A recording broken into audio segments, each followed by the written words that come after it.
The boy who could not walk. For centuries, across the villages of West Africa, griots have gathered around fires to tell the story of a king whose name still echoes through history. Not because he inherited the greatest empire, but because he built one from almost nothing. Before the mighty Mali Empire became one of the richest and most powerful kingdoms on earth, before caravans carrying gold crossed the Sahara, before the name Mansa Musa amazed the world with unimaginable wealth, there was one man who made it all possible. His name was Sundiata Keita. But here's the incredible part. The man who would one day unite kingdoms, defeat a feared tyrant, and lay the foundation for one of Africa's greatest civilizations spent his childhood unable to walk. His own people laughed at him. His enemies ignored him. Even members of his own family believed he would never become king. Yet, those who mocked him had no idea they were looking at the future lion of Mali. This is not a legend about someone born powerful.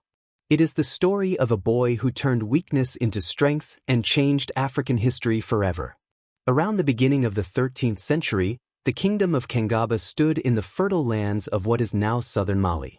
It was a world of skilled farmers, fearless hunters, respected blacksmiths, and merchants whose trade routes stretched across West Africa. The Keita family ruled this kingdom, and its king was Magan Khan Fata, a respected leader known for his wisdom and fairness. One day, according to the ancient epic of Sundiata, two mysterious hunters arrived at the royal court with an extraordinary message. They told the king about a woman unlike any other. She was not celebrated for her beauty. In fact, many people mocked her appearance. She had a hunched back and was considered unattractive by the standards of the time. Her name was Sogolon. But the hunters carried a prophecy. If you marry this woman, she will give birth to the greatest king your people have ever known. Most kings would have laughed. Magan Khan Fata did not. He understood that true greatness often arrives in unexpected ways. Trusting the prophecy, he married Sogolon. Soon, she gave birth to a son. His name was Sundiata. Across the kingdom, people whispered with excitement. Could this tiny child really become the ruler foretold by prophecy? Would he unite kingdoms and bring peace to the land? The future seemed full of promise. But destiny had prepared a difficult path. As the months passed, something seemed terribly wrong. The other children learned to crawl. Then they stood. Then they ran through the villages chasing goats, climbing trees, and practicing with small wooden spears. Sundiata remained on the ground. Year after year, he could not stand. His legs refused to carry him. People began to question the prophecy. Had the hunters been wrong? Had the kingdom placed its hopes in the wrong child? The whispers became laughter. Children mocked him. Some adults quietly called him cursed. Others believed the prophecy had failed. The greatest pain came from inside the royal court.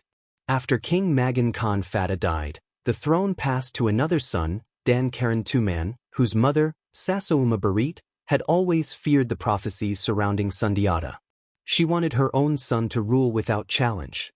To her, the disabled prince represented a dangerous threat. As long as Sundiata lived, people might still believe the prophecy. So Sasouma did everything she could to humiliate Sogolon and her son. The royal family that should have protected them instead treated them as outsiders. Food was sometimes withheld.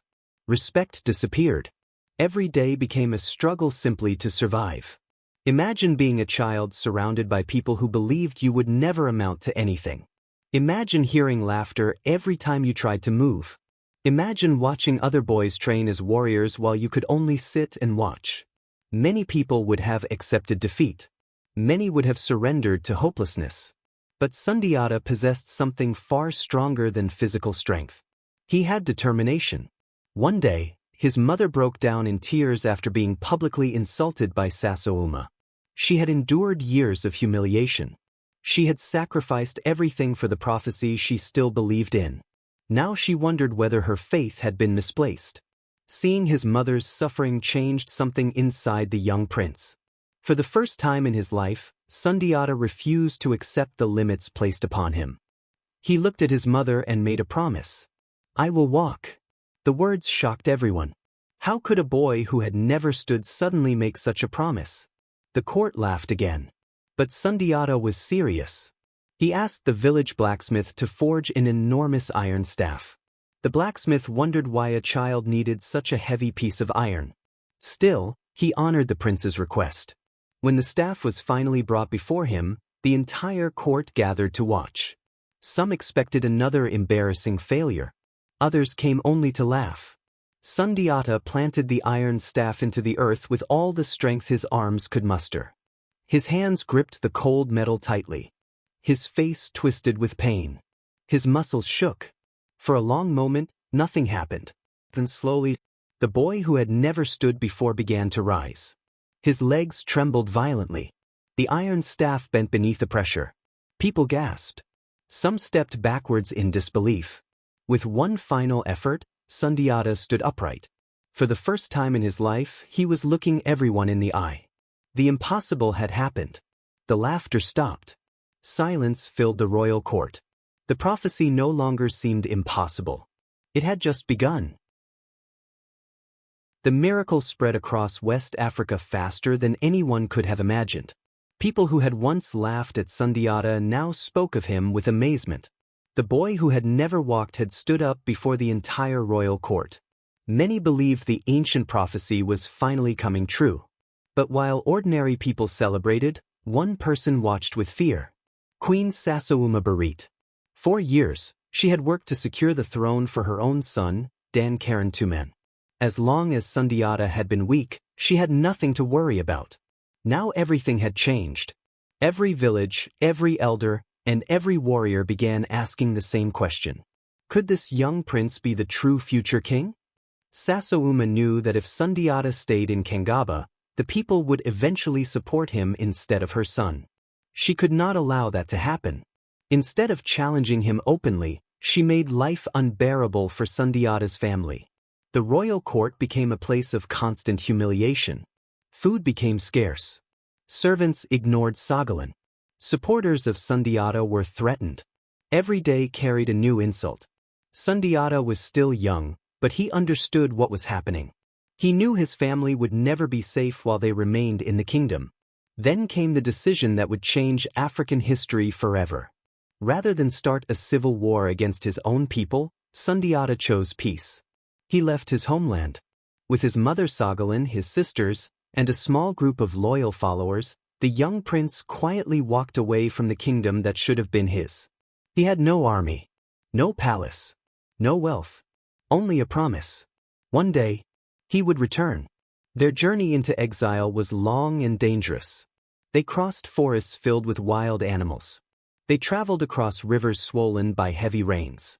Some nights they slept beneath the open sky. Other nights they depended on the kindness of strangers. Many rulers refused to shelter them, afraid of offending the powerful kingdom of Sasso and King Soumaoro Kanté, whose influence was growing across the region. But not everyone turned them away. Some kings remembered the prophecy. Others saw something remarkable in the young prince. Although Sundiata had lost his home, he was gaining something far more valuable: experience. Every kingdom he visited taught him something new. He learned how different rulers governed their people. He observed how armies trained for battle. He studied trade, diplomacy, farming, and leadership. Unlike princes raised inside luxurious palaces, Sundiata came to understand the lives of ordinary people. He listened to farmers worried about drought. He spoke with hunters who knew every path through the forests. He learned from blacksmiths, merchants, and village elders. Years passed. The weak boy disappeared. In his place stood a powerful young man. His body became strong. His shoulders broadened. His voice carried confidence. He trained daily with the spear, the sword, and the bow. He rode horses across open plains. He hunted alongside experienced warriors. The prince who had once struggled to stand now became one of the finest fighters of his generation. But strength alone did not make him different. People followed Sundiata because of his character. He treated common people with respect. He kept his promises. He rewarded loyalty. He listened before making decisions. Slowly, something extraordinary began to happen. Warriors who met him wanted to serve him. Chiefs began calling him their friend. Entire villages started believing that one day he would become a great king. Meanwhile, back in his homeland, disaster was unfolding. After the death of Magan Khan Fatah, the kingdom had become weaker. Dan Karen Tuman struggled to unite the people. Then an even greater danger appeared.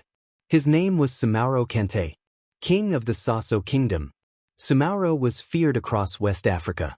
Stories described him as a brilliant military commander whose armies seemed unstoppable. According to tradition, many believed he possessed mysterious powers that made him almost impossible to defeat. Whether those stories were true or not, one fact was certain. His army conquered kingdom after kingdom. Cities surrendered. Kings fled. Entire regions came under his control. Soon, the once proud Mandinka kingdoms found themselves living under fear. Heavy taxes crushed the people. Villages were forced to obey Sasso rule. Families who resisted disappeared. The dream of a united Mandinka people seemed finished. One by one, local rulers realized they had only one hope: the prince living in exile. Messengers quietly traveled across West Africa searching for Sundiata. When they finally found him, they carried an emotional request. "Your people need you. They have not forgotten you. Return home. Lead us." For a moment, Sundiata remained silent. He looked towards the land he had been forced to leave years earlier. The kingdom that had rejected him. The people who had laughed at him. The palace where his mother had suffered humiliation. He could have refused. He could have stayed safely in exile. Instead, he remembered the promise he had made as a young boy. Not a promise of revenge. A promise to protect his people. Sundiata slowly stood before the assembled chiefs. His answer was calm. "If my people call me, I will return." Those simple words changed the course of African history. Across the Mandinka kingdoms, hope was reborn. Warriors sharpened their spears. Blacksmiths forged new weapons. Horsemen prepared for battle. Old rivalries were set aside. For the first time in many years, the kingdoms believed they could stand together. But waiting for them was an enemy unlike any they had ever faced. Soumaoro Kanté was gathering one of the most powerful armies West Africa had ever seen. The battle ahead would not simply decide who ruled a kingdom. It would determine whether the Mandinka people survived as a free nation. The greatest confrontation of Sundiata's life was about to begin. As Sundiata returned from exile, he was no longer the helpless prince who had once struggled to stand.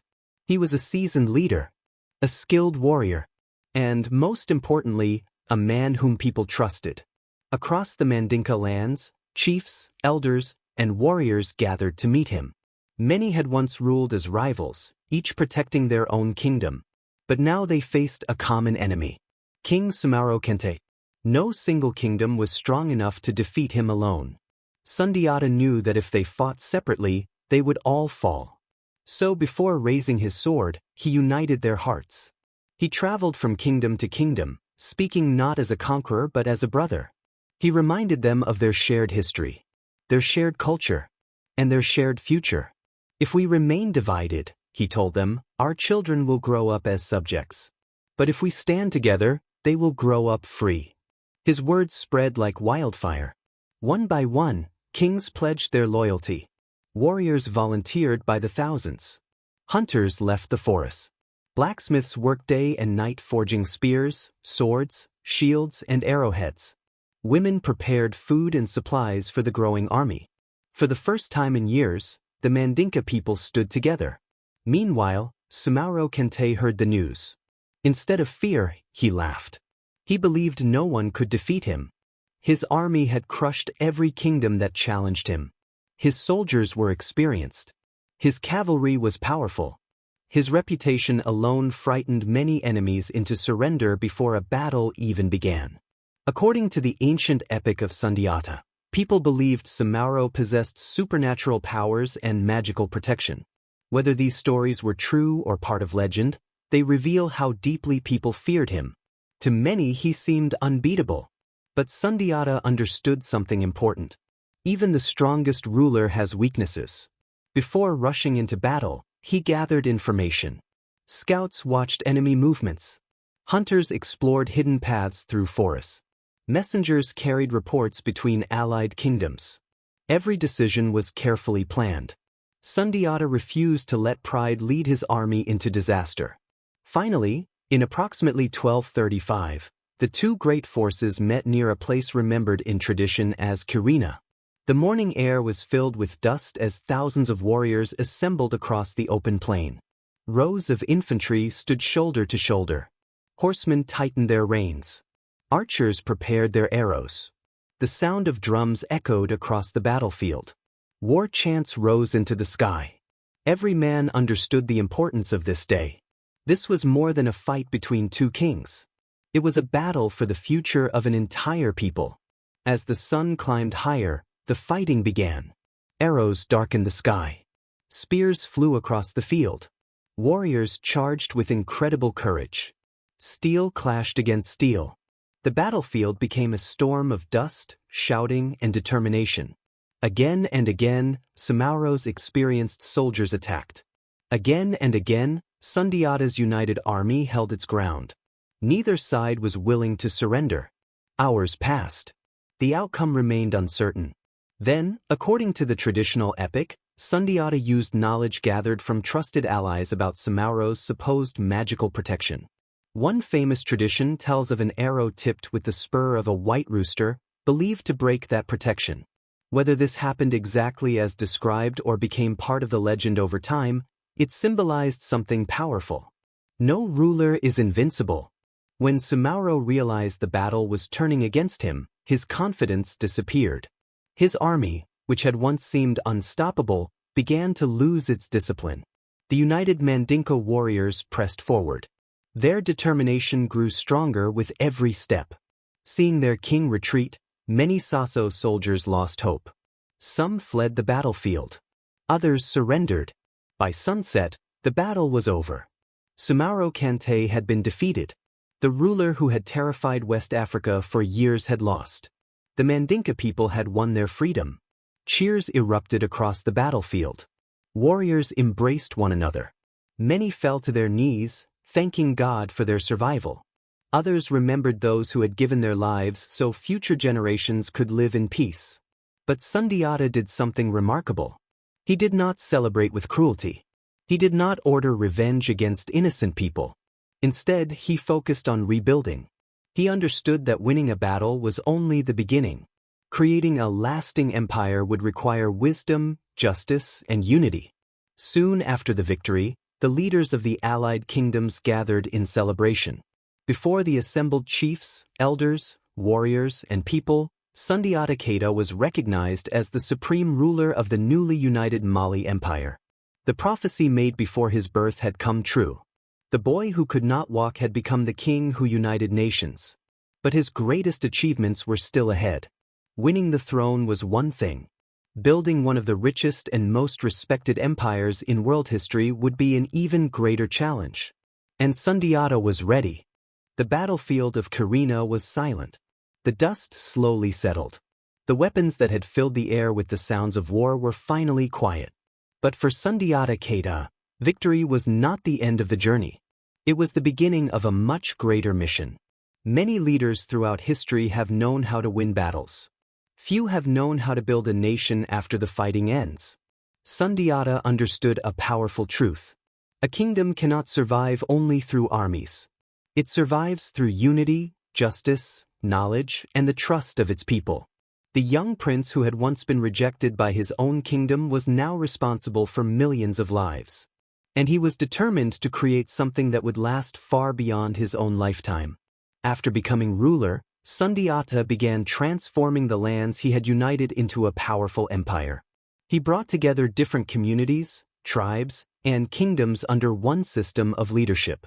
People who had once fought against each other now became part of a shared future. This was one of Sundiata's greatest achievements. He did not simply conquer land. He created belonging. Under his leadership, Mali became organized and stable. He established laws that guided the empire and helped maintain peace between different groups. These laws became part of the tradition known as the Kurukan Fuga, a famous set of principles connected to the founding of Mali. The empire was built on cooperation. Farmers produced food from the fertile lands near the Niger River. Hunters protected communities and provided resources. Blacksmiths created tools and weapons. Merchants traveled across enormous trade routes connecting West Africa with North Africa and beyond. Sundiata understood the importance of trade. The lands of Mali contained one of the world's most valuable resources. At the time, West Africa was one of the greatest sources of gold on earth. Gold from Mali traveled across the Sahara Desert, reaching markets in North Africa, the Middle East, and even parts of Europe. But Sundiata knew that wealth alone could not create a great civilization. A strong empire needed knowledge. It needed culture.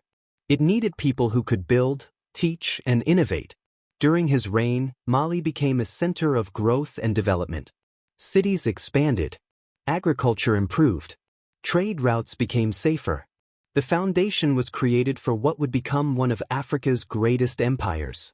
But perhaps Sundiata's most important achievement was not wealth or territory. It was identity. He gave the Mandinka people something they had nearly lost. Before Sundiata, they were divided and vulnerable. After Sundiata, they saw themselves as part of something greater. A united people with a shared history and a shared future. This is why generations of Africans remembered him not only as a king. They remembered him as a father of a nation. The griots who preserved his story did not describe him as a perfect man. They described him as a human being who faced impossible challenges and overcame them. A child who was mocked. A prince who was abandoned. A young man forced into exile. A warrior who defeated a powerful enemy. And finally, a king who built an empire. But every great story has a mystery. The exact details of Sundiata's final years remain debated by historians. Traditional accounts tell different versions of his death. Some say he died after an accident involving the Sankarani River. Others preserve different explanations. What remains certain is that his impact survived long after he was gone. The empire he created continued to grow under later rulers. Generations after Sundiata, Mali reached incredible heights under rulers like Mansa Musa, whose famous pilgrimage displayed the enormous wealth and influence of the empire. But without Sundiata Keita, there may have been no Mali empire for Mansa Musa to inherit. The gold, the cities, the trade networks, the global influence. It all began with one man's determination, a man who refused to accept the limits placed upon him. Today, centuries later, the name Sundiata Keita still carries a powerful message. Great leaders are not always born in moments of comfort. Sometimes they are created through hardship. Sometimes the people who are underestimated become the ones who change history forever. The world saw a child who could not walk. But destiny saw a king. They saw weakness. But history saw strength. They saw a prince who had lost everything. But Africa remembers the man who gained everything by giving his people a future. Sundiata Keita was not just the founder of an empire. He was the architect of a dream that proved unity could defeat fear. A dream that proved courage could defeat impossible odds. And a dream that still echoes across Africa today. Because the greatest victories are not the ones written only in history books. The greatest victories are the ones that continue to inspire generations. And the story of the Lion King of Mali is one of them. End of story.